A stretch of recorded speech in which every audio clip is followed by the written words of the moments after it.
जैसा कि आप सभी को पता है कि अग्निपथ योजना 14 जून 2022 को भारत सरकार ने लागू की थी। उसके बाद कुछ भ्रांतियां और कुछ आशंकाएं जरूर पैदा हुई। तो आज उसी के निमित्त हम लोग इस योजना के विश्लेषण के लिए हम सब लोग जुड़े हैं। तो मैं उम्मीद करूंगा और कोशिश भी करूंगा कि आप सभी के जो आशंकाएं हैं, अगर आपके मन में कोई प्रश्न है या फिर कोई आशंका है, तो उसके समाधान की भी मैं पूरी कोशिश करूंगा। तो हम लोग शुरू करते हैं। ये एक पीपीटी के माध्यम से मैं आप लोगों को इसको समझाने की कोशिश करूंगा। तो हम लोग शुरू करते हैं। तो इसको हम लोग बेसिकली हम 3 या 4 इसके कंपोनेंट्स हैं इस पीपीटी के। पहला तो इस पूरी योजना का एक प्रारूप क्या है, दूसरा भविष्य क्या रहेगा अग्निवीरों का, तीसरा ये जो आंदोलन हुआ उसका क्या पृष्ठभूमि थी, और चौथा जो पॉलिटिकल जितना भी जिस तरह के जो बयानबाजियां आ रही हैं उनका क्या मतलब है, उनका महत्व कितना है। हम लोग इस प्रकार से 4 चीजों पर इस पूरी चर्चा में हम लोग पीपीटी के माध्यम से इस पूरी योजना को समझने की कोशिश करेंगे। तो मैं शुरू करता हूं अपनी बात को। तो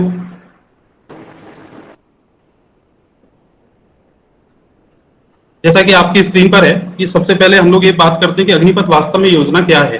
तो जैसा कि जब मैंने पहले भी बताया कि 14 जनवरी 2022 को भारत के रक्षा मंत्री ने, राजनाथ सिंह जी ने, एक सार्वजनिक प्रेस कॉन्फ्रेंस के माध्यम से एक योजना का को हम सभी के साथ साझा किया था, जिसका नाम था अग्निपथ। उस अग्निपथ योजना में बेसिकली एक प्रावधान ये रखा गया कि भाई जितने भी भारत के जो युवा हैं उनको हम लोग सेना में एनरोल करेंगे, उनकी भर्तियां करेंगे, और जिन लोगों को हम लोग चयन करेंगे उनको हम लोग अग्निवीर के रूप में हम लोग उनको कहेंगे। उनका एक स्पेशल जो इसको नाम है वो अग्निवीर रखा गया। तो अभी फिलहाल इस योजना में पुरुषों का ही चयन था, लेकिन अभी जो 3 या 4 दिन पहले जो तीनों सेनाओं के जो अधिकारियों की जो प्रेस कॉन्फ्रेंस हुई है, काफी महत्वपूर्ण प्रेस कॉन्फ्रेंस थी, तो उसमें नौसेना की तरफ से ये वक्तव्य था कि हम लोग महिलाओं को भी रखेंगे और उनको, हमारे जो नौसेना के जो जहाज हैं उनको एज ए सेलर के रूप में हम लोग उनकी वहां पे पोस्टिंग भी करेंगे। तो मुझे लग रहा है कि जल्दी ही अग्निपथ योजना में जो बाकी के जो थल और जल सेना है, तो वो सॉरी वायु और थल सेना है, तो वो भी महिलाओं को इस बार नहीं तो कम से कम अगली बार महिलाओं को भी वो इस योजना में शामिल करेंगे। प्रशिक्षण की अवधि 10 से 6 महीने, 10 हफ्ते से 6 महीने है, डिपेंड करता है, वो हम इसके अगली स्लाइड में हम लोग चर्चा करेंगे कि किस तरह के अग्निवीर हैं और उनके प्रशिक्षण की अवधि 10 हफ्ते से 6 महीने क्यों रखी गई है। साल में वही जो सरकारी एक सिस्टम होता है गवर्नमेंट ऑफ इंडिया का, साल में 30 दिन की छुट्टी, मेडिकल लीव वगैरह ये सब चीजें। अग्निवीर किसी भी अच्छा, एक ये महत्वपूर्ण एक विषय है कि जो अग्निवीर होंगे वो किसी भी मौजूदा रैंक से अलग, भारतीय सेना में अलग रैंक मिलेगी उनको। अलग रैंक का मतलब अभी जो 4 साल तक जब वो काम करेंगे तो उनकी एक रैंक अलग से बनाई जाएगी। अभी हाल फिलहाल में अभी इस बात पर तीनों सेनाओं की तरफ से कोई नोटिफिकेशन नहीं आया है कि वो रैंक कौन सी होगी, लेकिन जल्दी ही जैसा भी होगा वो मुझे लग रहा है कि हम सभी के पास उसकी जानकारी होगी। अग्निवीर वो 4 साल की अवधि में किसी भी रेजिमेंट, भारत सरकार तीनों सेनाओं में जो रेजिमेंट्स हैं उनमें जो किसी भी रेजिमेंट और यूनिट में उनकी पोस्टिंग की जा सकेगी। आर्मी एक्ट 1950 के अनुसार उनका कहीं भी ट्रांसफर हो सकेगा, यानी वो हमारे उत्तर पूर्व के क्षेत्रों में भी उनकी पोस्टिंग हो सकेगी, या फिर सियाचिन में भी हो सकेगी, जम्मू कश्मीर में भी हो सकेगी, या फिर जैसलमेर या पाकिस्तान बॉर्डर, कहीं भी उनकी पोस्टिंग हो सकेगी। तो जैसा आमतौर पर सामान्य सेना की पोस्टिंग होती है पूरे देश भर में, वैसे ही उनकी भी पोस्टिंग होगी। अगर सेना से जुड़ी जानकारी पर वो सार्वजनिक करते हैं कोई गोपनीय जानकारी, तो उनके ऊपर भी वो कार्यवाही होगी। उसके जो ऑफिशियल सीक्रेट एक्ट है 1923 का, वो उन पर लागू होगा। इसके अलावा वो अपनी मर्जी से सेना नहीं छोड़ सकते। अगर कोई विशेष परिस्थितियां हैं तो उनको छूट दी जा सकती है, लेकिन 4 साल की अवधि में वो अपनी मर्जी से इस अग्निपथ योजना से बाहर नहीं जा सकते। इसके अलावा उन्हें किसी भी प्रकार की pension, gratuity, ex service man की भांति जो हेल्थ स्कीम्स होती हैं, ECSS, canteen, store department, CSD, ex service man का स्टेटस, और इसके कोई उनको लाभ नहीं मिलेंगे, यानी वो एक्स सर्विस मैन नहीं कहलाएंगे 4 साल के बाद। लेकिन इसमें एक स्टार है, एक टर्म्स एंड कंडीशन है, अगर वो मैं आपके साथ बाद में उस पर भी चर्चा करूंगा कि वो टर्म्स एंड कंडीशन क्या है। और सर्विस के दौरान जो महंगाई भत्ता है, डीएनएस अलाउंसेस होते हैं या मिलिट्री सर्विस पे होते हैं, वो भी उनको नहीं मिलेगी। लेकिन इसके अलावा जो उनको मिलेगा वो रिस्क हार्डशिप होगी का अलाउंस होता है। बेसिकली ये अलाउंस होता है कि मान लीजिए कि किसी की पोस्टिंग सियाचिन में है या फिर किसी ऐसे इलाके में है जहां पर रिस्क ज्यादा है, जीवन का खतरा ज्यादा है, तो उसका जो अलाउंस मिलता है वो उनको मिलेगा। राशन मिलेगा, यूनिफॉर्म मिलेगी, मिलिट्री की यूनिफॉर्म मिलेगी बाकायदा, और ट्रेवल के भत्ते, अगर उनकी पोस्टिंग इधर से उधर होती है तो सरकारी कामों से जिनको भी जहां भी जाना है तो वो सारे भत्ते उनको मिलेंगे।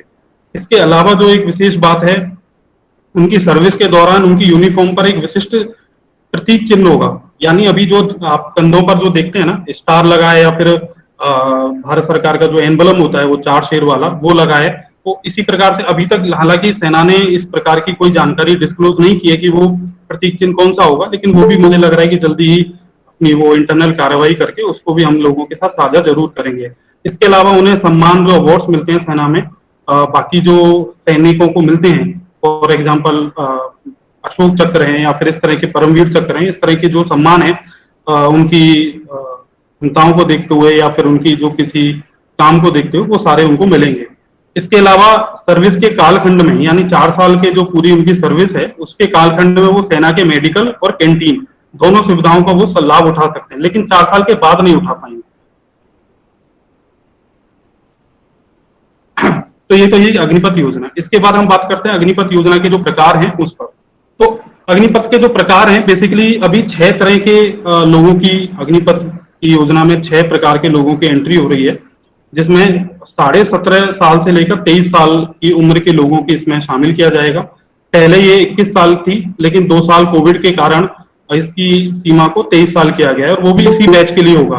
तो इसको हम इस तरह से भी समझ सकते हैं कि आमतौर पर सेना में जितनी भी रिक्रूटमेंट होती है वो 17.5 से 21 साल ही होती है। कोई उसमें कोई विशेष 2 साल का कभी भी कोई ऐसा एग्जेम्प्ट नहीं किया जाता। लेकिन इस साल इसलिए किया गया क्योंकि कोविड के कारण ये स्थिति ऐसी बनी कि मान लीजिए कि जिसकी उम्र 21 साल है और कोविड के कारण वो 23 साल का हो गया, तो वो सेना के लिए अप्लाई नहीं कर पाएगा, तो उसको सुविधा देने के लिए कि 2 साल में रिक्रूटमेंट नहीं हुई और कोविड के कारण भी कोई गतिविधियां नहीं हुई, तो इसलिए इस तरह की एक छूट दी गई है।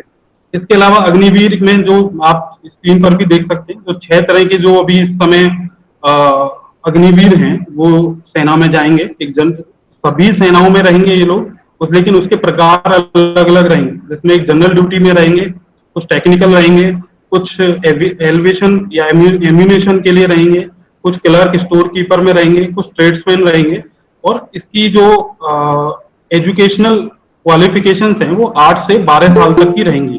तो इस तरह से अग्निवीर के जो प्रकार हैं और उनकी जो पात्रता है वो इस प्रकार है। इसके बाद हम लोग जो अगली स्लाइड है उसकी तरफ आते हैं।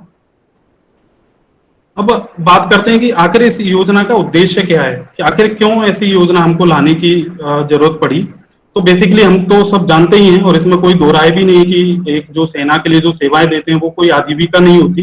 बेसिकली इसमें जो जिन युवाओं में जोश होता है, जुनून होता है और जो चाहते हैं देश की सेवा करने, तो उस तरह के लोग ही जाते हैं।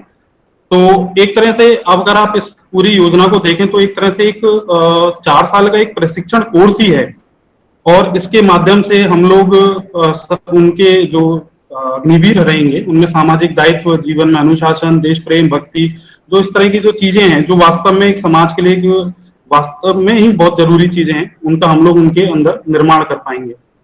इसके अलावा आज की जो जरूरत है स्किल, किसी भी व्यक्ति की अगर हम स्किल को अगर हम अच्छा कर सकें और उसके माध्यम से आज की जो इंटरनेशनल या अंतर्राष्ट्रीय जितनी भी जरूरत है उसमें बड़ी डिमांड है स्किल्स की, तो इस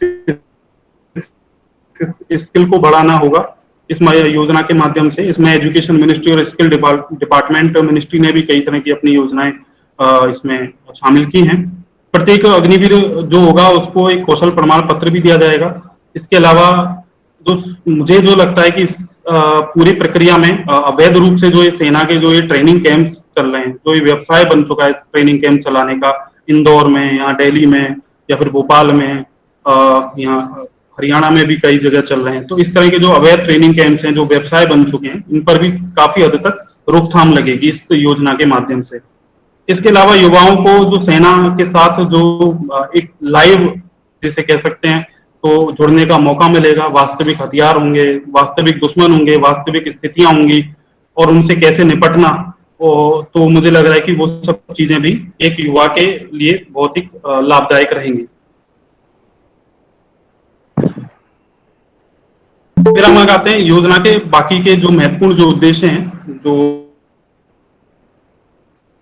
तो पिछली स्लाइड में हमने देखा एक उद्देश्य, इसके अलावा दूसरी स्लाइड में भी हम उद्देश्यों की ही चर्चा करेंगे। अभी जो स्लाइड है इसमें आप देख सकते हैं, इसमें योजना के जो एक तरह के कह सकते हैं कि आधारभूत जो उद्देश्य हैं हम लोग उस पर चर्चा करेंगे। मैंने एक थोड़ा शोध करने की कोशिश की कि अभी की जो हमारी आर्मी की जो एवरेज उम्र है वो अभी फिलहाल 32 ईयर्स है, लेकिन एक जमाने में मुझे पता चला कि वो 43 से 45 वर्ष है। मैंने राज्यसभा की जो कुछ डिबेट्स थी उसमें किसी ने क्वेश्चन पूछा था, तो उस समय के जो तत्कालीन रक्षा मंत्री थे, तो 18 अगस्त 1994 को उन्होंने एक बयान दिया संसद में, राज्यसभा में, कि भाई अभी हमारे बटालियन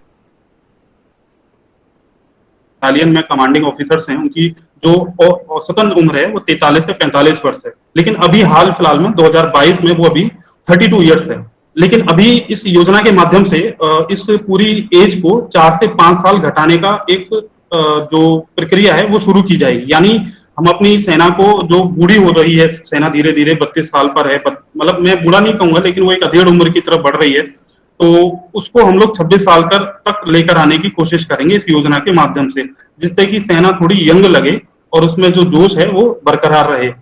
वर्तमान में इसके अलावा जो सेना का अनुपात है, इसके अलावा एक टू टू टेल एक अनुपात होता है, सेना की एक टर्म होती है। इसका मतलब ये होता है कि जो फ्रंट पे जो सैनिक लड़ते हैं, जो कॉम्बाट होते हैं, तो उनको जो सहयोग करते हैं और खुद जो सैनिक लड़ते हैं उनका एक अनुपात होता है, तो इसको हम लोग कहते हैं टू टू टेल अनुपात। तो फिलहाल अभी भारत में यह अनुपात एक जवान, यानी एक जवान जो फ्रंट पे लड़ रहा है और उसको जो सहयोग कर रहे हैं पीछे जवान को, वो 1.15 है। तो इसको आप ऐसे भी समझ सकते हैं, जैसे आप देखिए मेरा ये हाथ है, ये मेरी मुट्ठी है, ठीक है, मैंने किसी को अगर मुक्का मारा तो ये मुट्ठी मेरी तूत हो गई, क्योंकि इसने अपनी एक्टिविटी इस मुट्ठी ने की, लेकिन इस मुट्ठी को जो सपोर्ट किया वो मेरे हाथ ने और मेरे कंधों ने किया, तो इसलिए ये टेल हो गई। लेकिन आमतौर पर सेना का जो अच्छी एक सेना का जो स्ट्रक्चर माना जाता है वो इसका उल्टा माना जाता है, कि कम से कम जो टूथ है वो 1.15 रहे और जो टेल है वो 1 रहे। तो अभी हम फिलहाल देखेंगे, मैं मैकेंसी की एक स्टडी देख रहा था 2008 की, institute of international statistic studies के आधार पर उन लोगों ने इस स्टडी को बनाया था। तो उसमें मैंने देखा कि अभी फिलहाल भारत में जो अपेक्षाकृत बाकी देशों से सबसे कम इस तरह की जो एवरेज है टूथ ऑन टेल की, वो सबसे कम है। इसराइल में अभी वो 44% है, जापान में 40% है, चीन जो हमारा पड़ोसी देश है, और अभी हमने गलवान में भी हमने उसके साथ काफी कुछ हमारी एक्टिविटियां रही, तो उसकी भी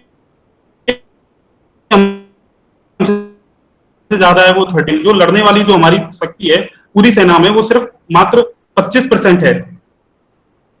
तो इस तरह से इसलिए भी अग्निवीर योजना वास्तव में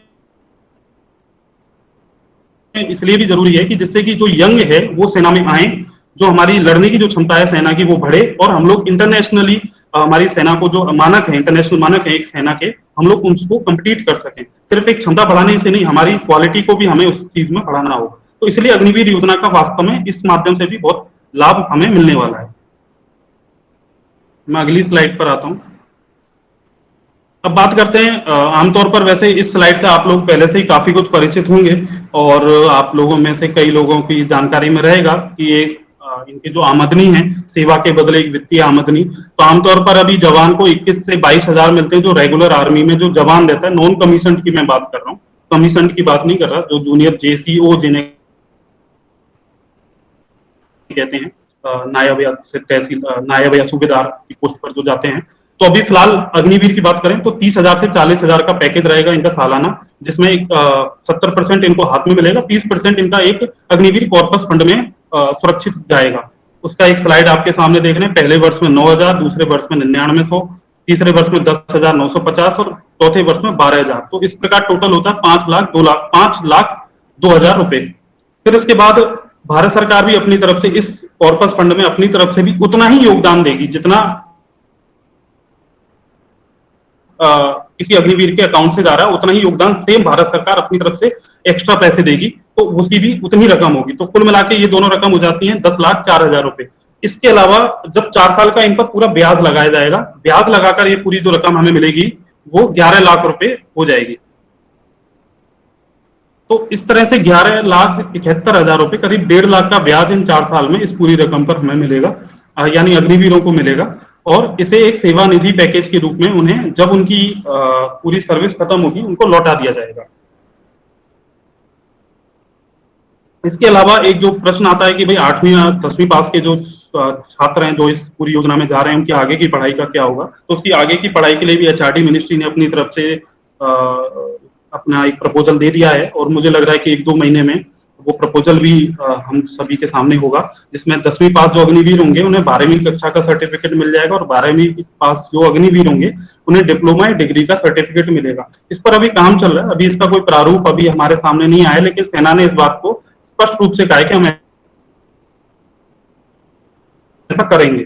इसके अलावा जैसे मैंने कहा कि वो पैसा तो मिलेगा ही मिलेगा, सेवा निधि वाला हम सबके ध्यान में ही है। एक 48 लाख रुपए का गैर अंशदायी, गैर अंशदायी का मतलब होता है कि मुझे अपनी तरफ से कोई कंट्रीब्यूट नहीं करना, लेकिन 48 लाख रुपए का मेरा बीमा मेरी सर्विस के दौरान मुझे हमेशा मेरे लिए सुरक्षित रहेगा। यानी मेरी कोई किसी भी प्रकार से कोई मिस हैपनिंग हो जाती है मेरे साथ, तो वो मेरे परिवार वालों को या अग्निवीर के परिवार वालों को, मेरा कहने का मतलब है कि थोड़ा अग्निवीर को ही हम लोग रिलेट करके चलेंगे, तो उसको वो मिलेगा। इसके अलावा 4 साल की सर्विस के दौरान जैसे बीमा कवर मिलेगा, और लगभग 1 करोड़ रुपए की सहायता और मिलेगी। उसमें क्या मिलेगा? उसमें मिलेगा ग्रेशिया 44 लाख रुपए की और मिलेगी, और प्लस जितनी नौकरी बची है, फॉर एग्जांपल अगर 3 साल में किसी की डेथ हो जाती है सर्विस के दौरान, तो 1 साल की जो बची हुई सैलरी वो मिलेगी, प्लस सेवानिधि पैकेज मिलेगा, 48 लाख रुपए का गैर अंशदायी बीमा मिलेगा, प्लस 44 लाख रुपए जो एक्स ग्रेशिया के तौर पर है विकलांग, वो भी उनको मिलेंगे। तो इस प्रकार से करीब करीब 1 करोड़ रुपए की राशि किसी भी मिस हैपनिंग की स्थिति में उसको मिलेगी अग्निवीर को। इसके अलावा मिस हैपनिंग जरूरी नहीं है कि डेथ से ही रिलेटेड हो, दिव्यांग भी हो सकते हैं, तो उसमें 100% अगर दिव्यांग होते हैं तो वही 44 लाख रुपीज, 75% होते हैं तो 25 लाख रुपए, और अगर 50% होते हैं तो 15 लाख रुपए। तो वो बेसिकली मेडिकल के ऊपर डिपेंड करेगा, और समय के साथ साथ उसी में वो चीजें मिल जाएंगी। अब एक जो सबसे बड़ा प्रश्न आता है कि भाई ये 4 साल में अग्निवीरों का क्या होगा, ये एक बहुत बड़ा हम सबके दिमाग में ये, मतलब मुझे लग रहा है कि अगर सबसे ज्यादा अगर इस बात पर ही नैरेटिव और प्रोपोगेंडा फैलाया गया कि 4 सालों के बाद अग्निवीर का क्या होगा, तो हमें इस चीज को पूरी तरह से अच्छे से समझना चाहिए। मैंने पहली भी स्लाइड में आपसे कहा कि मैं कुछ चीजों की चर्चा बाद में आपसे करूंगा। तो 4 साल बाद अभी फिलहाल 46,000 अग्निवीरों को भारत की जो सेना है वो लेंगी, तीनों जो प्रारूप हैं अपने अपने अकॉर्डिंग रेशियो में वो लोग लेंगे। तो 46,000 अभी लिए जाएंगे, उसमें से 25% भारतीय सेना में 4 साल के बाद उनको एक ऑप्शन दिया जाएगा कि अगर वो उसमें आना चाहते हैं 25% में, तो वो अप्लाई कर सकते हैं, और उनको वरीयता दी जाएगी, और उनकी इस प्रकार से आगे चीजें होंगी। तो करीब करीब मेरे ख्याल से 46,000 का वो करीब 11,500 के आसपास इस तरह के लोग सेना में चले जाएंगे। इसके इन लोगों को जो अभी दूसरा जो झूठ फैलाया जा रहा है वो ये है कि भाई ये जो लोग होंगे वो नॉन कमीशन रहेंगे। नहीं, ऐसा नहीं है। जो लोग अग्निवीर से जो सेना रेगुलर हमारी जो आर्मी है उसको जो ज्वाइन करेंगे, वो प्रश्न यही उठता है कि भाई 4 साल बाद इन अग्निवीरों का क्या होगा। तो इसमें कई तरह के झूठ इसी मेन जो पॉइंट है इस पर बोले जा रहे हैं। पहला तो यही है कि भाई इन अग्निवीरों को का जो रेगुलर कैडर है उसमें 25% लोगों को शामिल किया जाएगा। तो जैसे 46,000 जो मैंने बताया था उसमें से करीब 25% करीब 11,500 लोगों को रेगुलर सेना में शामिल किया जाएगा। इनकी जो रैंक है वो JCO लेवल की होगी। अभी तक जो झूठ फैलाया जा रहा है, जितना भी प्रोपोगेंडा फैलाया जा रहा है, वो ये है कि इनको नॉन कमीशन ये लोग रहेंगे, लेकिन ये ऐसा भी नहीं है, कमीशन रहेंगे। आधिकारिक वेबसाइट पर जो ज्वाइन आर्मी है उनकी वेबसाइट पर इस प्रकार की चीजें हैं, में से कोई भी लोग इस बात को चेक कर सकते हैं, और इनमें समय के साथ बदलाव भी होगा। बदलाव यानी कोई अगर प्रोन्नति भी होनी है तो वो इनको मिलेगी। इसके अलावा हम सभी जानते हैं कि JCO एक B ग्रेड गजेटेड ऑफिसर रहते हैं, और उनको हर तरह की जो सेना में जो सुविधाएं होती हैं वो सारी मिलेंगी।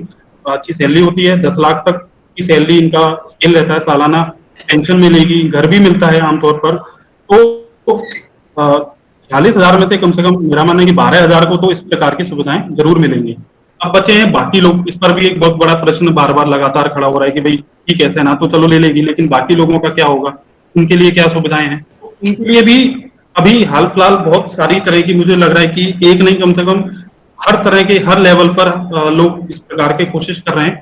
इन लोगों को भी, जो बचे हुए लोग हैं उनको भी कहीं ना कहीं रिक्रूट किया जाए। तो अभी जैसे आप स्क्रीन पर देख रहे हैं कि भारत सरकार के ऐसे 16 उपक्रम हैं जिन्होंने 10% इन अग्निवीरों को अपनी, जब भी ये लोग अपनी जॉब के लिए कोई रिक्रूटमेंट करेंगे तो इनको ये लोग अपने यहाँ शामिल करेंगे। इसमें एक बड़े से बड़े उपक्रम हैं जिसमें हिंदुस्तान एरोनॉटिक्स लिमिटेड है, जो अभी सुखोई और ये तेजस जैसे विमानों का निर्माण कर रहा है, भारत इलेक्ट्रॉनिक्स लिमिटेड है, भारत अर्थ मूवर लिमिटेड है। तो इस तरह के 16 ऐसे उपक्रम हैं जो इन्होंने वादा किया है कि हम लोग इस तरह के लोगों को लेंगे। इसके अलावा गृह मंत्रालय की जो पैरामिलिट्री फोर्स है, सीएपीएफ और असम राइफल्स में भी 10% रिक्तियां जो होंगी, उनको भी ये लोग अग्निवीर के माध्यम से लेंगे। अभी मैं लास्ट टाइम अभी देख रहा था कि असम राइफल सीएपीएफ में बी और सी ग्रेड की पोस्टिंग के लिए करीब 1400 नियुक्तियां निकली थी 2021-22 में। तो सिर्फ बी और सी ग्रेड की पोस्टिंग है, इसके अलावा और भी ग्रेड रहती हैं, तो उसमें 10% अगर हम लेंगे तो उसमें से भी करीब 400 से 500 हर साल असम राइफल्स उतने ही कम से कम सीएपीएफ की एक ग्रेड में जा सकेंगे। तो मेरा मानना है कि हर साल कम से कम गृह मंत्रालय भी 2 से 3 हजार अग्निवीरों को अपने यहाँ जॉब देगा। इसके अलावा राज्यों की पुलिस, अभी हाल फिलहाल जो जितनी जानकारी मुझे प्राप्त हुई है उसमें असम, मणिपुर, उत्तर प्रदेश, मध्य प्रदेश, हरियाणा, उत्तराखंड, अरुणाचल प्रदेश और कर्नाटक ने तो स्पष्ट रूप से कहा है कि हम जितने भी अग्निवीर होंगे और हमारे स्टेट से जितने भी होंगे, हम सभी को अपने यहाँ की जो राज्य की पुलिस है उसमें जॉब देंगे। इसमें एक बहुत बड़ी अच्छी बात यह है कि मैं अभी आंकड़े देख रहा था कि उत्तर प्रदेश सरकार ने 2020-21 में करीब 24,000 सिपाहियों की नियुक्तियां की थी।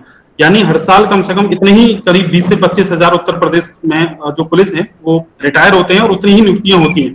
तो जितने भी 46,000 हैं वो तो एक तरह से मुझे लग रहा है कि कम से कम उसका एक 70 से 80% अगर वो चाहते हैं कि नौकरियां करना है उन्हें आगे, तो वो कहीं ना कहीं इस पूरे परिवेश में रिक्रूट हो जाएंगे, उनकी कोई भी किसी भी प्रकार की समस्या नहीं आएगी। इसके अलावा जो कॉर्पोरेट सेक्टर है, जो निजी क्षेत्र है, उसने भी अपनी तरफ से बयान दिया है, क्योंकि निजी क्षेत्र को सबसे ज्यादा स्किल्स की जरूरत रहती है, क्योंकि वो ट्रेनिंग पर इतना खर्च कर देते हैं। अगर उनको बनी बनाई एक स्किल्ड मैन पावर मिलेगी तो उनके लिए तो बहुत ही अच्छा है। तो वो तो स्पष्ट कहेंगे कि भाई अभी हर्ष गोयनका और आनंद महिंद्रा ने तो अपनी तरफ से कहा है कि भाई हम लोग जॉब देंगे, वो तो इनका तो स्पष्ट है कि भाई आप ठीक है हमारे बेंगलोर सेंटर पे आइए, गुड़गांव सेंटर पर आइए, इनकी जितनी भी टेक कंपनियां हैं। तो मुझे लग रहा है कि जो 46,000 अभी हाल फिलहाल में है, तो कहीं ना कहीं अगर वो नौकरी करना चाहते हैं तो उसमें 70 से 80% को कहीं ना कहीं ऐसा नहीं है कि अकोमोडेशन नहीं मिलेगी। तो इस तरह से हम लोग इस पूरे परिवेश को देख सकते हैं। तो 4 साल के जो अग्निवीर हैं, तो इसको लेकर हमें मुझे लग रहा है कि ज्यादा चिंता करने की जरूरत नहीं है। इसमें एक चीज और मैं एड ऑन करना चाहूंगा कि जो सेवा निधि पैकेज है, वो सेवा निधि पैकेज के माध्यम से लोन भी दिया जाएगा। यानी सेना ने बैंकों से बात करके, यानी 12 लाख, करीब करीब 12 लाख का आपका सेवा निधि पैकेज है, तो 12 लाख प्लस 12 लाख यानी 24 लाख का आपको लोन दिया जाएगा अगर आप कोई व्यवसाय करना चाहते हैं। तो आपको वो सेवा निधि पैकेज डायरेक्ट नहीं मिलेगा, फिर वो आपको आपके व्यवसाय के आधार पर 24 लाख का दिया जाएगा। एक साल में अगर आप अच्छी आपकी क्रेडिट फैसिलिटी रहती है, जो आमतौर पर जो लोन चुकाते हैं आप ईएमआई पर, कोई घर या फिर कार लेते हैं, उनको अच्छे से पता है कि क्रेडिट फैसिलिटी क्या होती है। तो एक साल में अगर वो क्रेडिट फैसिलिटी अच्छी मेंटेन करके रखते हैं कि जो लोन की ईएमआई है वो समय पर चुकाते हैं, तो उनको फिर से 12 लाख का लोन दिए जाने की क्षमता सरकार ने एक प्रोविजन बनाया हुआ है। तो 24 लाख का अभी हाल फिलहाल मुझे लग रहा है कि गांव देहात में अगर हम जाते हैं तो कोई छोटा मोटा व्यवसाय करना है तो मुझे नहीं लगता कि उसमें किसी भी प्रकार की कोई समस्या आएगी। यानी अपॉर्चुनिटीज का एक पूरा हर तरह से जितनी भी मुझे लग रहा है कि वैक्यूम्स हैं सबको फिलअप करने की कोशिश की गई है इस पूरी योजना के माध्यम से। अब अगली हम स्लाइड पर आते हैं कि एक जो सवाल बार बार आ रहा है कि क्या अग्निवीरों के अलावा सेनाओं में अन्य भर्तियां नहीं होंगी। इस बात को हम लोगों को समझ लेना होगा कि सेना ने भी स्पष्ट कर दिया है कि अब जितनी भी नियुक्तियां होंगी वो जो रैलियां होती हैं उनके माध्यम से तो होंगी, लेकिन अग्निवीर योजना के माध्यम से होंगी। यानी उन्होंने उसमें वो इंसर्ट कर दिया है, रैलियों से पहले अग्निवीर, रैलियों के बाद अग्निवीर 4 साल की ट्रेनिंग करेंगे, उनके बाद फिर वो रेगुलर सेना का हिस्सा बनेंगे। ये उनकी तरफ से स्पष्ट है।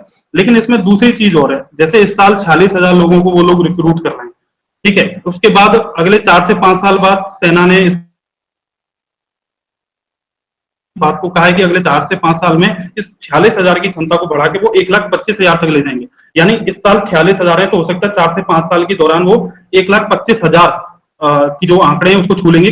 उसके लिए सेना ने इस बात के लिए भी कहा है कि भाई हमें अपनी जो ट्रेनिंग की फैसिलिटी है, जो क्षमता है वो बढ़ानी है, इसलिए हमें समय चाहिए, इसलिए हम इस प्रकार के प्रोविजन को ला रहे हैं कि हम समय के साथ साथ इसमें ग्रेजुअली बढ़ाव करेंगे। और जब 1,25,000 होगा तब उसका अगर हम उस समय 25% निकालेंगे तो आमतौर पर वो 40,000 के आसपास पहुंचेगा। तो तब आप देखेंगे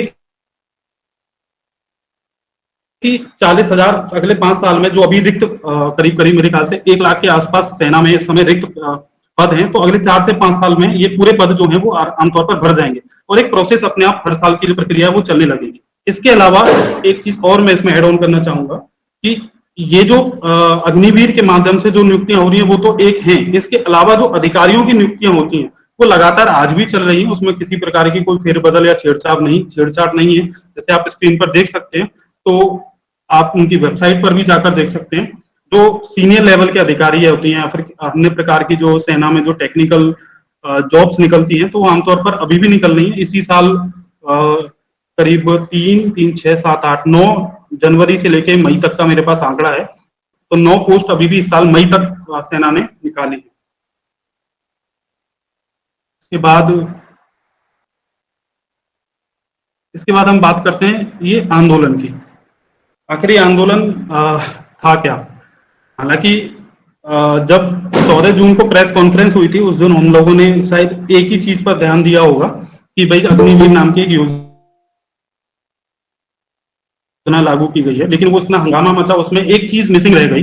वो ये थी कि 14 जून को अग्निवीर योजना के साथ साथ भारत सरकार ने मिशन मोड के तहत अगले 1.5 साल में 10 लाख नौकरियां देने का वादा किया था। यानी उसी दिन 14 जनवरी की ये एक दूसरी प्रेस रिलीज भी है, जो आमतौर पर किसी मीडिया की तरफ से या फिर किसी भी प्रबुद्ध जन की तरफ से इस पर कोई चर्चा नहीं हुई, इस पर कोई जानकारी शेयर नहीं की गई। यही एक सबसे बड़ा दुख है, क्योंकि ये जो 10 लाख है, हो सकता है इनमें भी अग्निवीर कुछ एकोमोडेट होंगे और केंद्र सरकार ने इसके लिए पूरा एक जो प्लान है वो जल्दी इस पर साझा भी करेगी। तो इसके बाद भी बावजूद एक आंदोलन चला जो मात्र 3 दिन का था, 16 से 18 तारीख का था, और इस दौरान सबसे ज्यादा ही भ्रामक स्थितियां बनी 16 से 18 इन 3 दिनों के दौरान। इस आंदोलन का जो असर था वो बिहार, झारखंड, पश्चिम बंगाल, उत्तर प्रदेश, मध्य प्रदेश, उत्तराखंड, पंजाब, हरियाणा, केरल, तेलंगाना, जम्मू कश्मीर, तमिलनाडु, दिल्ली, महाराष्ट्र, राजस्थान, हिमाचल प्रदेश, आमतौर पर कम से कम 13 ऐसे राज्य थे जहां पर छोट-मोट या फिर कुछ लार्जर वे में इस तरह की घटनाएं देखने को मिली। इस पूरे घटनाक्रम में जो कांग्रेस और उनके सहयोगी दल, वामपंथी दल, उनके सहयोगी दल, वामपंथी और उनके छात्र संगठन और जो ट्रेनिंग इंस्टीट्यूट थे उनके छात्र, इस पूरे उपद्रव में सबसे ज्यादा उनके ही वीडियो वायरल हुए और हम सब ने भी सोशल मीडिया के माध्यम से वो सारे सब कुछ दिखे ही होंगे। इसमें अगर ये एक वीडियो है, जैसे कि एक बिहार के एक दरोगा कोचिंग संस्थान के थे गुरु AM रहमान, उनका एक वीडियो मुझे मिला, तो वो तो स्पष्ट रूप से कह रहे थे कि रोक दो ट्रेन, डरो मत। अगर आप चाहेंगे तो वो मैं चला भी सकता हूँ, अगर वो आवाज आएगी तो उसमें आप इस वीडियो। बिल्कुल 100% प्रधानमंत्री गलत कर रहे हैं। ये अब प्रमाणित हो गया कि मोदी है तो मुमकिन है अब सेना का भी प्राइवेटाइजेशन हो जाएगा। सेना में जो गंदगी नहीं थी उस गंदगी को लाने का प्रयास हमारे माननीय प्रधानमंत्री के द्वारा किया जा रहा है। ट्रेन रोक सकते हैं आप, क्योंकि आपकी जिंदगी रोकी जा रही है। 1974 लौटेगा, 1974 में संपूर्ण क्रांति। तो आप लोगों ने वो सुना वो वीडियो, तो किस तरह से इस तरह की बातें कही गई और ट्रेन को रोक दो भड़काने वाली जो भाषा थी वो इस तरह से कही गई। इसी प्रकार आप अपनी स्क्रीन पर देख सकते हैं, मैंने एक स्क्रीनशॉट भी लगाया है। ऊपर आप देखेंगे कि एक छात्र संगठन है, वामपंथी छात्र संगठन है आईसा, तो उनका एक स्क्रीनशॉट है, आप देख सकते हैं अपनी स्क्रीन पर। तो उसी व्हाट्सएप की एक चैट मुझे प्राप्त हुई जिसमें आईसा के एक कोई छात्र हैं, वो कह रहे हैं कि कल समस्तीपुर जिले में ट्रेन को आग लगाना है साथियों, अगर समय मिला तो 1-2 ऑफिसर का मर्डर भी करना है, जय हिंद। तो इस तरह की जो व्हाट्सएप चैट थी, इस तरह की जो चीजें थी वो लोगों के माध्यम से शेयर की गई, भड़काया गया, युवाओं को बताया ही नहीं गया कि वास्तविकता क्या है। एक पॉलिटिकल बेनिफिट या तुष्टीकरण कह सकते हैं, तो उसको लेने के लिए इस तरह की चीजें की गई। हालांकि सेना ने भी स्पष्ट कर दिया है कि इस तरह के जो उपद्रवी हैं उनको अनुशासन, क्योंकि सेना का एक जो मोटो रहता है वो तो अनुशासन है, तो इस तरह के उपद्रवियों को वो लोग नहीं शामिल करेंगे। और अभी तो फिलहाल आंदोलन शांत है, ये अच्छी बात है, लेकिन मुझे लग रहा है कि ज़्यादा से ज़्यादा उनको जानकारी उनको मिलनी चाहिए छात्रों को। एक जो दूसरा जो सबसे बड़ा झूठ फैलाया जाता है वो है कि क्या ये खासकर कांग्रेस की तरफ से, मैंने पी चिदम्बरम साहब के भी कई ट्वीट देखे, उन्होंने कहा कि कांग्रेस के जो क्या आप चाहते हैं कि ये जितने भी आर्मी के लोग हैं वो सिक्योरिटी वाले ही बने। तो आमतौर पर तो कोई सिक्योरिटी बनना कोई कोई भी काम कोई छोटा बड़ा नहीं होता, लेकिन एक अगर हमारे मन में एक मनोवैज्ञानिक तरीके से ये बन गया कि भाई सिक्योरिटी का काम छोटा होता है, तो ऐसा भी नहीं है। मैंने थोड़ी सी इस बारे में जानकारी करने की कोशिश की कि वास्तव में ही जितने भी आर्मी से जो रिटायर्ड होते हैं, अभी हम या एक्स सर्विसमैन है या फिर अग्निवीर भी होंगे, कल को आर्मी से निकल कर जाएंगे, हालांकि उनके लिए तो एक सेपरेट प्रोविजन है। अगर इन केस अगर वो लोग नहीं भी कर पाते किसी चीज में, तो क्या सब भी सिक्योरिटी ऑफिसर बन जाएंगे? तो मैंने थोड़ी सी इस पर छानबीन करने की कोशिश की। तो हमारे पास तो जैसे नौकरी.com, monster.com या फिर लिंक्डइन की भी प्रोफाइल्स हैं जहां पर इस तरह की जॉब होती हैं। तो मैंने थोड़ा पता करने की कोशिश की कि क्या वास्तव में ऐसा है। तो मेरे सामने आप स्क्रीन पर देख सकते हैं कुछ ऐसी जॉब्स हैं जो आर्मी के रिटायर्ड लोगों के लिए ही हैं, आर्मी से जो निकल कर आए उनके लिए हैं। पैकेज तो की बात ऊपर नीचे हो सकती है, उसका कोई विषय अलग है, लेकिन आप ऊपर देख सकते हैं जैसे सुपरवाइजर की जॉब है, वार्डन कम पीईटी टीचर की जॉब है, इसके अलावा ऑफिस हेड की जॉब है, एचआर मैनेजर रिक्रूटमेंट की जॉब है। नीचे लिखा हुआ है, इसमें आप देखेंगे only candidate with relevant hiring experience in the field of engineering, technical, ex serviceman, x navy will be shortlisted. इसी प्रकार आप देखेंगे ऑफिस हेड की भी जॉब है, उसमें भी डिफेंस एक्सपीरियंस मांगा गया है। तो ये जो भ्रम फैलाया जाता है हमारे हमारे पॉलिटिकली या फिर सोशल मीडिया के माध्यम से कि भाई जितने भी आर्मी वाले हैं सब सिक्योरिटी गार्ड की ही जॉब करेंगे, तो ऐसा भी नहीं है। अच्छी जॉब मिल सकती है, थोड़ा सा मुझे लग रहा है कि उसके लिए दौड़ने की जरूरत होती है, और कई अच्छी जॉब पर वो लोग काम भी कर रहे हैं। इसके अलावा हम अगली स्लाइड पर हम लोग चर्चा करते हैं। अब आते हैं हम पॉलिटिकल इस पूरे फ्रेमवर्क पे। कांग्रेस इस पूरे जिसे कह सकते हैं कांग्रेस और उसके सहयोगी दल जितने भी विपक्षी दल हैं इस पूरी योजना का सबसे ज्यादा विरोध कर रहे हैं। तो मुझे लग रहा है कि उनको तो सबसे पहले इस पूरी योजना का स्वागत ही करना चाहिए। उसका कारण मैं बताता हूँ। देखिए, भारत में जो सैन्य प्रशिक्षण का जो जो इतिहास है वो ब्रिटिश टाइम से है, और लगातार मैं उस इतिहास में नहीं जाना चाहता हूँ, लेकिन मैं पोस्ट इंडिपेंडेंस की कुछ एक दो इंसिडेंट्स के बारे में आप लोगों के साथ साझा करना चाहूंगा। कांग्रेस के जो वैचारिक स्तंभ हैं, महात्मा गांधी के अलावा एक थे पुरुषोत्तम दास टंडन, एक आचार्य कृपलानी। तो एक पुस्तक है, मैं उस पुस्तक को पढ़ रहा था अभी इसी पूरे घटनाक्रम के बाद, हालांकि वो मैंने पहले भी पढ़ी थी लेकिन उसका आधा हुआ था, लेकिन मुझे कुछ जानकारी चाहिए थी तो मैंने इस पुस्तक को दोबारा पढ़ा। एक पुस्तक है Jawaharlal Nehru and India foreign policy. ये पुस्तक उसी दशक में 1960-1970 के आसपास लिखी गई है, और इस पुस्तक को लिखने वाले जो व्यक्ति हैं वो बड़े ही दिलचस्प हैं। वो हैं रूस की जो केजीबी है उसके जो खुफिया एजेंसी है रूस की जो केजीबी, उसके एक प्रमुख अधिकारी थे यूरी नैनसिंग। उन्होंने इस पुस्तक को लिखा है, और उन्होंने इस पुस्तक को इसलिए लिखा क्योंकि 1962 में हम जो युद्ध हारे, तो युद्ध क्यों हारे, उसकी जो हमारी जो सैनिक कैपेबिलिटीज थी वो क्या थी, क्यों हम उस युद्ध में हम लोग कम्पिटिट नहीं कर पाए चीन से, तो उसका पूरा उन्होंने बहुत ही अच्छा विश्लेषण किया। अगर ये पुस्तक आपको मिलती है तो आप वास्तव में इसको पढ़िए, बहुत ही अच्छा इसमें उन पूरे घटनाक्रमों का इन्होंने जानकारी दी है। तो उन्होंने इस सैनिक प्रशिक्षण से भी जुड़े दो घटनाक्रमों की जानकारी दी है, जिसमें एक आचार्य कृपलानी है, वो कहते हैं कि कांग्रेस पार्टी के समक्ष उन्होंने एक बार प्रस्ताव रखा कि भाई इसके सदस्यों को हथियार दिए जाएं, कांग्रेस के सदस्यों को, और उन्हें एक सैन्य शिक्षा भी मिले, जिससे प्रत्येक शहर और प्रत्येक गांव में अनुशासित सैन्य नागरिक हों जो शांति काल में सेवाओं में सहायक बनेंगे और युद्ध के दौरान सुरक्षा के लिए जिम्मेदार भी होंगे। एक बात। दूसरी बात, पुरुषोत्तम दास टंडन क्या कहते हैं, वो एक कदम आगे बढ़ जाते हैं आचार्य कृपलानी से। वो कहते हैं कि भाई कांग्रेस पार्टी को ही सैनिकों में परिवर्तन कर दिया जाए, यानी सेना ही कांग्रेस पार्टी को ही सेना बना दिया जाए, और जिससे कि जो पाकिस्तान में जो इलाके चले गए हैं उन्हें वापस लाया जा सके।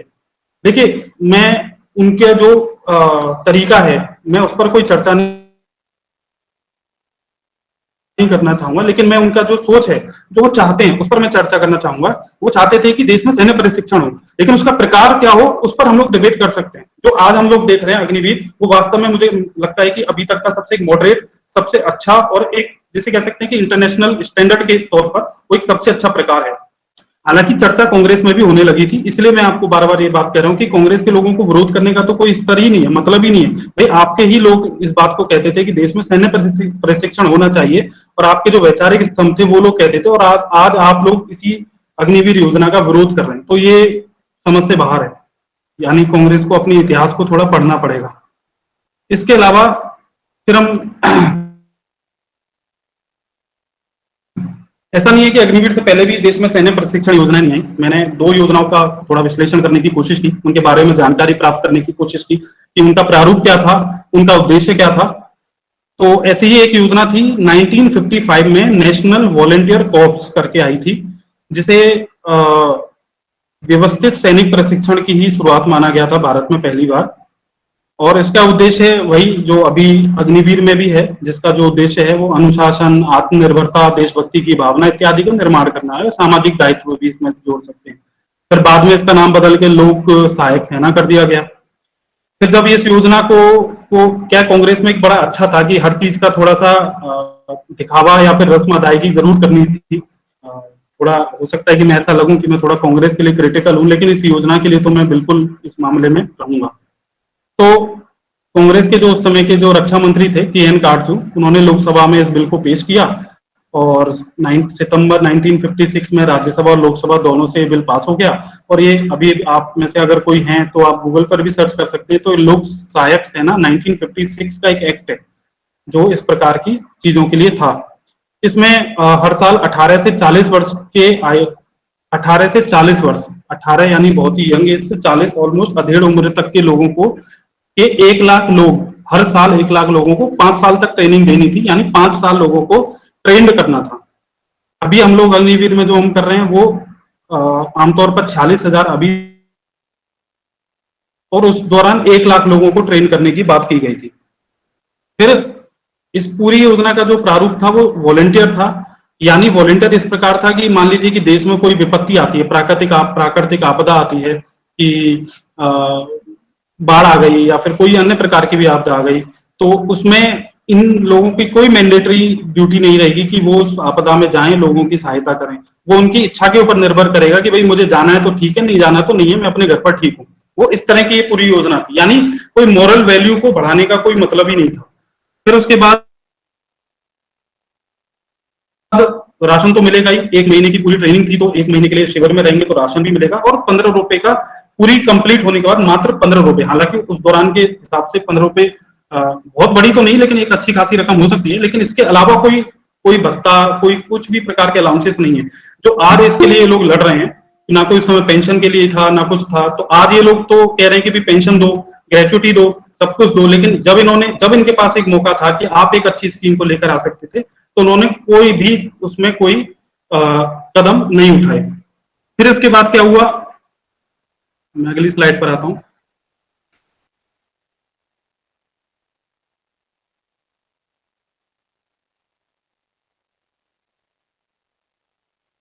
फिर मैंने जरा इस पूरी योजना का पूरा विश्लेषण करने के लिए मैंने सोचा कि भाई ठीक है, इन्होंने बोला कि 5 साल में हम लोग 5 लाख लोगों को रिक्रूट करेंगे। फिर मैंने थोड़ा स्टडी करके मैंने पता करने की कोशिश की कि वास्तव में ये लोग रिक्रूट कर पाए। तो मैंने पता किया कि 1960 में हमारे जो देश के रक्षा मंत्री थे वीके कृष्णा मेनन, हम सब जानते होंगे, वही वीके कृष्णा मेनन थे। वो कहते थे कि सेना को हथियार देने की क्या जरूरत है, लाठियों से भी काम चल जाएगा। तो उन वीके कृष्णा मेनन ने लोकसभा में एक प्रश्न के जवाब में बताया कि लोक सहायक सेना में 5 लाख लोगों का लक्ष्य रखा गया था, लेकिन अभी तक 4,70,000 लोगों को प्रशिक्षण दिया जा चुका है, फिर भी यह संख्या 30,000 से कम है। सोचिए कि इस देश में 1947 में हम पहला वॉर पाकिस्तान से लड़े, 1960 में वीके कृष्णा मेनन इस बात को कह रहे हैं, 2 साल बाद हमारी चाइना से युद्ध होने वाला है, 1958 में चाइना से जो युद्ध की सुगबुगाहट थी वो शुरू हो चुकी थी। यानी हम लोग ऐसे एज पर थे कि जहां हमें वास्तव में एक सेना की जरूरत थी, प्रशिक्षण की जरूरत थी, और हमारे देश के जो उस समय की जो तत्कालीन सरकार थी वो कह रही कि लोग ही नहीं आ रहे हमारे पास। यानी अगर ये स्कीम जैसे अभी 47,000 लोगों की स्कीम है, और मैं इस बात को दावे के साथ कह सकता हूं जिस दिन रिक्रूटमेंट की प्रोसेस होगी ट्रेनें भरी हुई होंगी, 47,000 में ज्यादा से ज्यादा नहीं तो कम से कम 10 लाख लोग अप्लाई करेंगे। यानी उस दौरान लोगों में कोई मॉरल, सरकार ने कोई कोशिश ही नहीं की कि आपका कोई मॉरल बूस्टअप किया जाए। युवाओं का मोरल बूस्टअप किया जाए। और आज ये कांग्रेस के और उनके सहयोगी के दल इन युवाओं को आगजनी करवा रहे हैं, ट्रेनें जलवा रहे हैं। यानी उस दौरान उन्होंने कुछ नहीं करवाया। हमारे जो दादा परदादा रहे होंगे, हमारे पिताजी की उम्र के लोग रहे होंगे, खासकर मेरी उम्र के लोग रहे होंगे, उनको कुछ नहीं करवाया और उनका मॉरल बूस्टअप ये हुआ। फिर मैंने थोड़ा और इस बारे में जानकारी करने की कोशिश की कि भाई 1965 में क्या हुआ। ये योजना जब 1953 में आई तो 10 साल बाद इस योजना का क्या हुआ। ये योजना और मैं कह रहा हूं कि गड्ढे में चली गई थी। उस समय रक्षा राज्य मंत्री थे, उनका एक बयान है 30 मार्च 1965 को, डीएस राजू करके थे। उन्होंने कहा कि लोक सहायक सेना योजना के अधीन प्रशिक्षित असैनिक, शब्द पर ध्यान दीजिएगा, असैनिक, अभी हम सेना कह रहे हैं, उस दौरान असैनिक थे, के लिए सेना में कोई देयता नहीं है। यानी उनको कोई सेना में रेगुलर भर्ती के लिए कोई प्रोविजन नहीं था। फिर उसके बाद कह रहे हैं कि उनकी ट्रेनिंग के लिए हमने जो एक्स सर्विसमैन थे उनको बुलाया था और उनको भी किसी भी प्रकार की कोई सुविधाएं नहीं दी हमने। और पूरी योजना जब समाप्त हुई उससे पहले ही कई लोगों को तो निकाल भी दिया। यानी कितनी अव्यवस्था थी उस पूरी योजना में।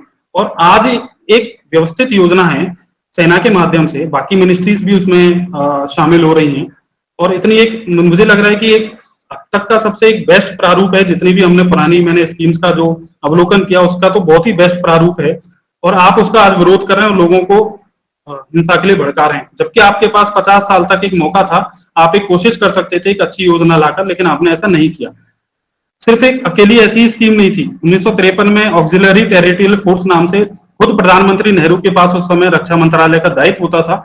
उन्होंने एक विधेयक पास करवाया जिसमें 15,000 सैन्य प्रशिक्षकों को बिना हथियार के 10 दिनों की प्रशिक्षण और राशन के अलावा 5 रुपए का भत्ता देने की बात कही गई थी। यानी अब आप सोचिए कि किस तरह से इस देश की आर्मी को एक जमाने में संगठित किया गया, व्यवस्थित किया गया होगा। फिर मैंने एक और थोड़ी डिबेट, जो इस पार्लियामेंट्री डिबेट थी, थोड़ी पढ़ने की कोशिश की, तो मुझे एक बयान मैं आप लोगों को पढ़कर सुनाऊंगा, वो बड़ा इंटरेस्टिंग लगा।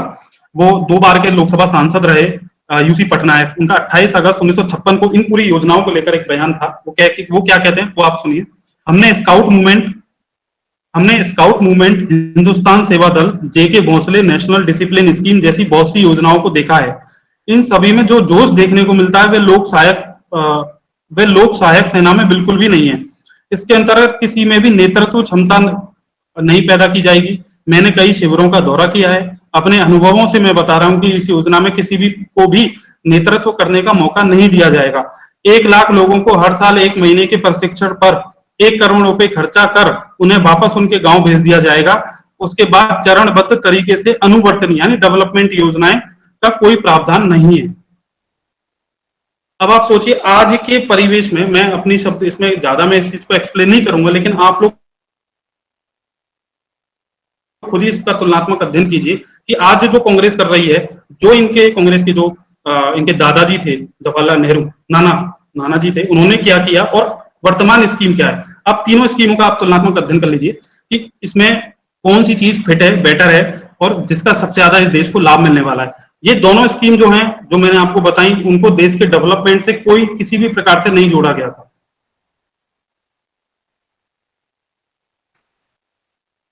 अब एक बात आती है बार बार कि भाई ये जो अग्निपथ योजना है ये तो अनुबंध यानी कॉन्ट्रैक्ट बेस पर है और पेंशन नहीं है। वैसे तो ये टेक्निकली अगर हम देखें तो ये कॉन्ट्रैक्ट पर नहीं है।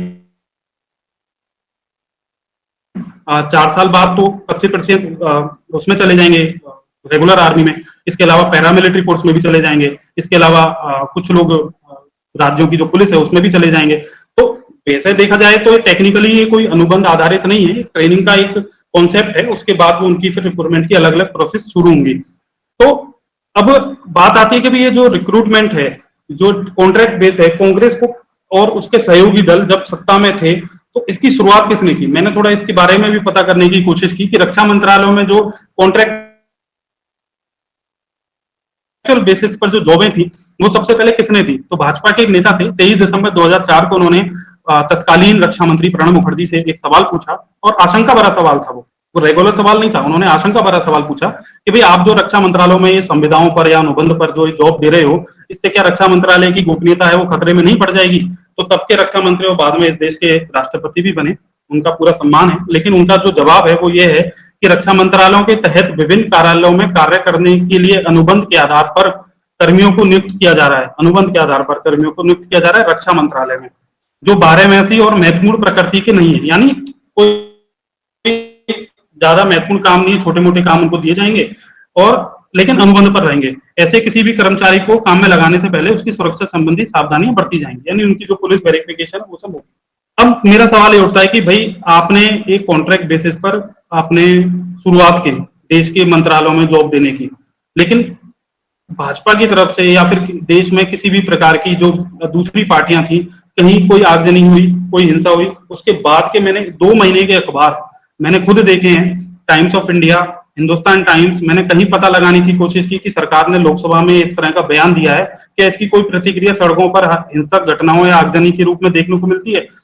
कहीं कुछ नहीं मिला, जीरो। कहीं कोई धारा 144 नहीं लगी, कुछ भी इस प्रकार की कोई नहीं हुआ और सरकार नौकरियां बांटती रही। यानी अगले 10 साल तक मनमोहन सिंह सरकार ने कॉन्ट्रैक्ट बेस पर हम लोग स्पष्ट रहे, हमारे ध्यान में रहे, जो कॉन्ट्रैक्ट बेस पर जो जॉब होती है ना तो उनमें कोई अलाउंसेस होते हैं, ना उनमें कोई ग्रेचुटी रहती है, ना कोई पीएफ रहता है, ना कोई पेंशन रहती है, जिसका ये लोग सबसे ज्यादा आज ही सबसे ज्यादा हंगामा मचा रहे हैं, पेंशन वगैरह इत्यादि सब चीजों का।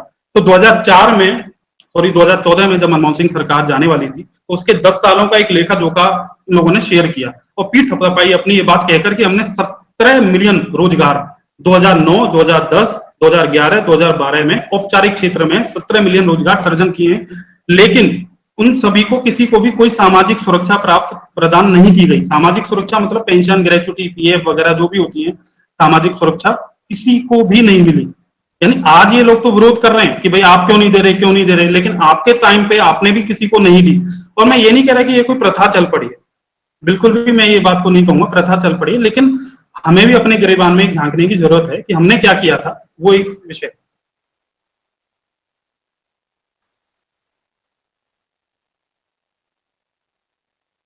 अब बात करते हैं इसी के ही क्रम में एक अगली चीजों की। तो जैसे मैंने आपको बताया कि यूपीए सरकार ने अपनी पीठ थपथपाई, तो उन्होंने क्या किया कि यूपीए 1 में जो बेरोजगारी का आंकड़ा था, जो आज भी सरकार जिस बेरोजगारी के आंकड़े से जूझ रही है कोविड के कारण, 2 साल में जो पूरी एक्टिविटी हुई उस कारण से अभी मैं स्पष्ट कहूंगा कि अभी बेरोजगारी का आंकड़ा है वो थोड़ा हाई लेवल पर है, उसी को ही सरकार मेंटेन करने के लिए इस प्रकार की योजनाओं को लेकर आ रही है। लेकिन मैं यूपीए सरकार की बात करूंगा, कॉन्ट्रैक्ट बेसिस पर जॉब देकर यूपीए सरकार ने यूपीए 1 में जो बेरोजगारी का आंकड़ा था वो 8.4% था, उसे 2011-12 में कॉन्ट्रैक्ट बेसिस जॉब देकर 5.6 कर दिया। यानी आपने किया तो सही, हम मतलब भाजपा की तरफ से या केंद्र सरकार अभी नरेंद्र मोदी सरकार करेगी तो वो सब गलत। ये मुझे लग रहा है कि दोगलापन है, ये ऐसे कहते हैं, हिपोक्रेसी ही कहते हैं। दूसरा, आज जो विपक्षी दल हैं आमतौर पर लगभग 90% उस समय कांग्रेस के सहयोगी थे, इसमें आरजेडी जिसने बिहार में सबसे ज्यादा हंगामा मचाया, बाकी देश में भी जो दूसरी पार्टियां हैं वो सब कांग्रेस के उस समय सहयोगी रहे यूपीए 1 में या यूपीए 2 में, और उन्होंने उन कॉन्ट्रैक्ट बेसिस का जिनमें सामाजिक सुरक्षा नहीं थी उन सबका सपोर्ट किया। लेकिन आज वो लोग विरोध कर रहे हैं, उनका भी आप दोगलापन देख सकते हैं। फिर उसके बाद हम बात करते हैं कि 26 अगस्त 2013 की 26 अगस्त 2013 की एक ये महत्वपूर्ण है, ये इसके बाद एक स्लाइड और है और उसके बाद मैं अपनी बात भी समाप्त करूंगा। ये पेंशन से ही जुड़ा हुआ एक बात है। आमतौर पर हम सब जानते हैं कि भी 15 साल जो लोग आर्मी में जॉब करते हैं वो पेंशन के हकदार होते हैं, लेकिन कई मामलों में ऐसा भी देखा गया है कि जो लोग 10 साल से पहले रिटायर हो जाते हैं उनको पेंशन नहीं मिलती। पिछले कई सालों से मैंने थोड़ी जानकारी करने की कोशिश की कि कई सालों से इस बात को लेकर यूपीए 1 से लेकर कि भाई ऐसे जो लोग 10 साल से पहले किसी दुर्घटना का शिकार हो गए या किसी मेडिकल कारण से उन्हें सेना छोड़नी पड़ी तो उनको कम से कम पेंशन दी जाए। खूब हंगामा मचा, लेकिन यूपीए 1, यूपीए 2 में किसी भी प्रकार से इस तरह की कोई प्रावधान नहीं किया गया। मैं आपको एक इसका प्रूफ देता हूं। प्रूफ यह है कि भाजपा के एक नेता हुआ करते थे, मेंबर ऑफ पार्लियामेंट लोकसभा से, दिल्ली से, कांग्रेस के ही थे, उनका नाम था महाबल मिश्रा। 26 अगस्त 2013 को उन्होंने अपनी ही सरकार से प्रश्न किया, क्या सरकार उन अधिकारियों और उन रैंक के कर्मियों को पेंशन देने का विचार कर रही है जिन्होंने सेना में 10 साल से कम की सेवा की है? तो इस पर केंद्र सरकार की तरफ से जो जवाब था यूपीए 2 का, वो ये था कि सरकार में पेंशन के लिए न्यूनतम अर्हता मतलब क्वालिफाइंग सेवा के लिए एक अनिवार्य मापदंड है। मौजूदा नियमों के अनुसार सेवा कमीशन अधिकारियों के लिए 20 वर्ष, अधिकारी रैंक से नीचे के कर्मियों के लिए 15 वर्ष है। वर्तमान में सरकार द्वारा सेवा पेंशन अर्जित करने के लिए क्वालिफाइंग सेवा के वर्षों की संख्या को कम करने के परिवर्तन पर कोई विचार नहीं किया गया। यानी जो लोग 10 साल से पहले किसी भी परिस्थितियों में मेडिकल के कारण या फिर किसी भी अन्य दुर्घटना के कारण सेना को छोड़ चुके, उनके लिए कोई पेंशन की सुविधा नहीं थी। ये कांग्रेस सरकार ने स्पष्ट रूप से कहा कि भाई हम लोग इस पर कोई नहीं करेंगे। अब मैं आपको एक ट्वीट दिखाता हूं और इस ट्वीट को दिखाकर ही मैं अपनी बात को समाप्त करूंगा। वो है ये ट्वीट आप देख सकते हैं, जुलाई 15 2020 का है और भारत के रक्षा मंत्री का ट्वीट है। वो क्या कहते हैं मैं एक बार पढ़कर आप लोगों को सुना देता हूं। The government has taken a decision to allow invalid pension to armed force personnel with less than 10 years of qualifying service. Invalid pension is granted to the armed forces personnel who is invalid out of service on the account of disability. दिव्यांगता के आधार पर जो लोग सेना को 10 साल से पहले छोड़ चुके हैं, हम लोग उनको पेंशन देंगे। तो जहां जरूरत है पेंशन देने की, इस सरकार ने वास्तव में पेंशन दी है। जहां लगता है कि पेंशन की जरूरत नहीं है तो उसको सरकार ने नहीं दी है। तो इन्हीं बातों को कहते हुए मुझे लग रहा है कि मैंने काफी समय हो गया, 6 भी बज चुके हैं। मैं अपनी बात को समाप्त करूंगा। धन्यवाद।